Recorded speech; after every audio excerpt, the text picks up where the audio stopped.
Olá, tudo bem com vocês? Hoje nós vamos falar sobre os fariseus, escribas, saduceus e zelotes.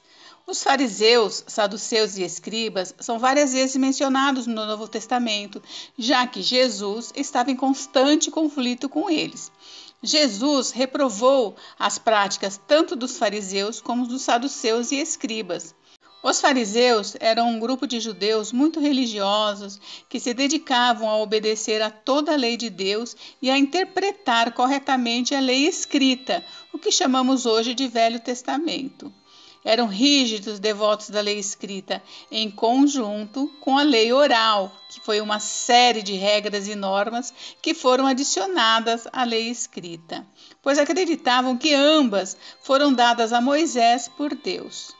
Os escribas eram homens instruídos, cujo trabalho era estudar a lei, transcrevê-la e escrever comentários sobre elas, e também chamados na interpretação de algum outro documento escrito ou quando era necessária a interpretação de um ponto legal. Foram responsáveis por enormes acréscimos de regras e tradições à lei escrita. Os saduceus eram uma elite religiosa de sacerdotes que, para eles, só os primeiros 5 livros do Velho Testamento, conhecidos como a Torá ou o Pentateuco, tinham autoridade divina. Eles controlavam tudo o que acontecia no templo e tinham grande influência política. E vamos falar de mais um grupo, porque um dos apóstolos pertencia a esse grupo, que são os zelotes. É um grupo judaico radical do tempo de Jesus. Eles acreditavam na luta armada contra os romanos e esperavam um Messias guerreiro. Para eles, a dominação romana era uma afronta que não podia ser tolerada. Israel era uma nação escolhida de Deus, mas os romanos não criam em Deus e nem o honravam. Os judeus não deviam se associar aos gentios. Por isso, os romanos precisavam ser expulsos da Terra Santa usando força. Os zelotes levaram sua devoção à palavra de Deus ao extremo, acreditando que deviam fazer tudo para defender, até matar pessoas. Simão, um dos 12 apóstolos de Jesus, era conhecido como zelote. Vamos falar um pouquinho mais desses grupos, começando pelos fariseus. No Novo Testamento, formavam um grupo relativamente pequeno, pertencente à classe alta da sociedade e não envolvidos com as classes sacerdotais, porém profundamente influentes na época. Os fariseus eram conhecidos pela observância rígida, não apenas da lei escrita, a Torá, 5 primeiros livros da Bíblia, mas da tradição oral. Para eles, essa lei oral, que segundo diziam havia sido preservada pelos homens importantes da sinagoga, recuando até Esdras, e antes dele pelos profetas anciãos, Josué, e finalmente remontando até Moisés, precisava ser observada com rigor, e assim faziam, honrando-a até mais do que a lei escrita. Junto à lei escrita, foram adicionando uma série de tradições e modos de cumprir as prescrições da lei, às quais se concedia cada vez um maior apreço, até que chegaram a ser recebidas como palavra oral.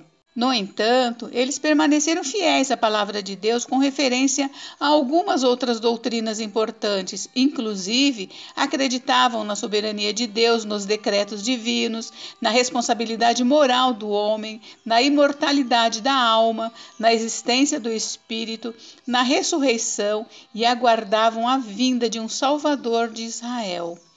Do ponto de vista político, os fariseus eram neutros, ou como dizem por aí, em cima do muro, mas eram bem vistos pelo povo judeu, por seu zelo em obedecer a Deus e porque não comprometiam seus valores para agradar outros.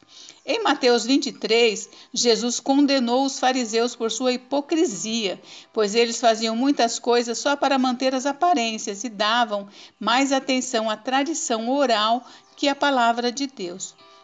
Uma curiosidade. Em alguns dicionários, o termo fariseu aparece no sentido figurado como falso, mentiroso, hipócrita, orgulhoso. Bem, Jesus também condenou seu desprezo e sua falta de compaixão por todos os que não conseguiam seguir seu alto padrão de vida. Todo embate com Jesus e depois com os primeiros cristãos tornaram os fariseus como pessoas não bem vistas pelos seguidores de Cristo. Apesar da rivalidade dos fariseus com os saduceus, eles se uniram por ocasião do julgamento de Cristo para levá-lo à morte. Embora os saduceus tenham deixado de existir após a destruição de Jerusalém e do templo, por serem um grupo em grande parte de natureza política, os fariseus, os quais estavam muito mais preocupados com o estado religioso de Israel, continuaram a existir muito além da destruição de Jerusalém, pois após o fim político da nação de Israel, permaneceriam como guias espirituais, lançando as bases do judaísmo como conhecemos hoje. Inclusive, os fariseus eram contra a rebelião que causou a destruição de Jerusalém em 70 depois de Cristo, e foram os primeiros a fazer paz com os romanos depois. Como nós veremos em Atos dos Apóstolos e em Gálatas, o apóstolo Paulo, ele foi criado dentro das exigências da lei e das tradições paternas. Era judeu praticante, preocupado com a observância da lei. Desde o nascimento foi cidadão romano, mas sempre se orgulhou de ser judeu e fariseu. Agora vamos falar dos escribas, os doutores na lei. Os escribas da antiga Israel eram homens instruídos cujo trabalho era estudar a lei, transcrevê-la e escrever comentários sobre ela. Eles também eram contratados em ocasiões em que surgia a necessidade de um documento escrito ou quando era necessária a interpretação de um ponto legal. Eles levavam seu trabalho de preservar as escrituras muito a sério, copiavam e recopiavam a Bíblia meticulosamente, contando até letras e espaços para garantir que cada cópia estivesse correta. Aliás, podemos agradecer aos escribas judeus por preservarem a porção do Antigo Testamento de nossas Bíblias. Com o fim do período dos profetas, cabia sobretudo a eles o ensino e interpretação da lei ao povo. Por isso, os escribas tornaram-se os líderes espirituais da nação. Na época do Novo Testamento, eles eram frequentemente associados ao grupo dos fariseus, embora nem todos os fariseus fossem escribas. Eles tinham tido êxito em penetrar no Sinédrio e lá tinham grande influência, e a implantação de sinagogas deu a eles uma grande vantagem sobre os sacerdotes. Se para os fariseus a Torá era a base da vida, a interpretação da mesma era fundamental para a vivência da lei. Por isso, a importância dos escribas para os fariseus. Diferente dos fariseus, a função de escriba não era dada de pai para filho, mas os estudos em escolas e mestres renomados fariam do aluno um escriba. E os que tinham profundo conhecimento de teologia ganharam grande importância. Isto o faria ser reconhecido como um doutor na lei, e o povo se referia a eles como rabi, que é meu senhor, de onde vem a palavra rabino. Eles eram amplamente respeitados pela comunidade por causa do seu conhecimento, dedicação e aparência externa de observância da lei. Porém, eles foram além da interpretação das Escrituras e acrescentaram muitas tradições feitas pelo homem ao que Deus havia dito. As coisas ficaram tão ruins que os regulamentos e tradições que os escribas acrescentaram à lei foram considerados mais importantes do que a própria lei. O objetivo original dos escribas era sério: conhecer e preservar a lei e encorajar outros a guardá-la. Entretanto, as coisas ficaram terrivelmente erradas quando tradições feitas pelo homem ofuscaram a palavra de Deus e uma pretensão de santidade substituiu uma vida de verdadeira piedade. Os escribas, cujo objetivo declarado era preservar a palavra, na verdade, anulavam-na pelas tradições que transmitiam. Eles conheciam a lei e ensinavam aos outros, mas não a obedeciam. Isso levou a muitos confrontos entre Jesus e os fariseus e os escribas. No início do Sermão da Montanha, Jesus chocou a sua audiência quando declarou que a justiça dos escribas não era suficiente para levar ninguém ao céu. Uma grande parte do sermão de Jesus lidou com o que o povo havia aprendido dos escribas e com o que Deus realmente queria. Perto do fim do ministério de Jesus, ele condenou completamente os escribas por sua hipocrisia. Os escribas eram membros críticos da audiência de Jesus. Eles o acusaram de violar a lei em inúmeras ocasiões. Por exemplo, ao perdoar os pecados, ao quebrar a observância do sábado, ao curar, ao não seguir suas reconhecidas lavagens cerimoniais, ao ignorar sua prática de se misturar com os impuros e párias da sociedade judaica. Embora haja evidência de que a minoria dos escribas aceitasse Jesus, suas primeiras atitudes eram de rivalidade. A crescente popularidade de Jesus entre o povo, aos olhos dos escribas, significava uma ameaça à sua autoridade e à segurança da cidade. Certamente, outro fator importante que contribuiu para a oposição a Jesus era a exposição de sua hipocrisia e corrupção.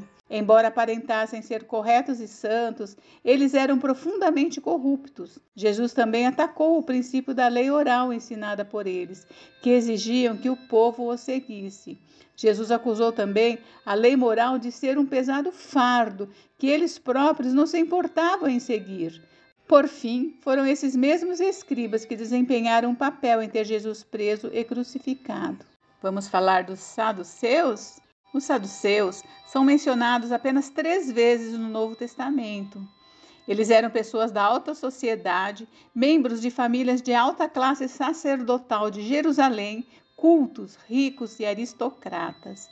Durante mais de um século antes do nascimento de Jesus Cristo, constituíam um importante partido nacional e no tempo do Novo Testamento, todos os sumos sacerdotes eram saduceus. Para eles, só os primeiros 5 livros do Velho Testamento, conhecido como Torá ou Pentateuco, tinham autoridade divina. A habilidade política dos saduceus garantiam a preservação de seu status social e ocupavam cargos poderosos, incluindo o cargo de primeiro sacerdote e de sumo sacerdote, e também ocupavam a maioria dos lugares no conselho do Sinédrio, que, para quem não sabe, é a Suprema Corte Judia, Legislativa e Judicial de Jerusalém. Eles não gozavam de afeto do povo, que eram mais afeitos aos fariseus, mas tinham poder religioso e político, pelo que eram muito influentes. E como os fariseus eram mais populares com o povo, os saduceus, apesar de ocuparem a maioria dos lugares no Sinédrio, na maior parte do tempo, tinham de concordar com as ideias dos fariseus. No julgamento de Jesus, é possível identificar o elemento político das acusações, justamente pela presença dos saduceus nele. Eram profundamente ligados à tradição das Escrituras e rejeitavam a tradição oral, adotada largamente pelos fariseus. Fechados e conservadores, eles faziam uma interpretação muito sóbria da palavra escrita e trabalhavam arduamente para preservar a autoridade da palavra escrita de Deus, especialmente os livros de Moisés, que vai de Gênesis até Deuteronômio. Ao contrário dos fariseus, que enxergavam a tradição oral como tendo autoridade igual à palavra escrita de Deus. Jesus condenou os saduceus porque não acreditavam na ressurreição. Eles também ignoravam o mundo espiritual e muitas vezes se preocupavam mais com o poder político que com a obediência a Deus.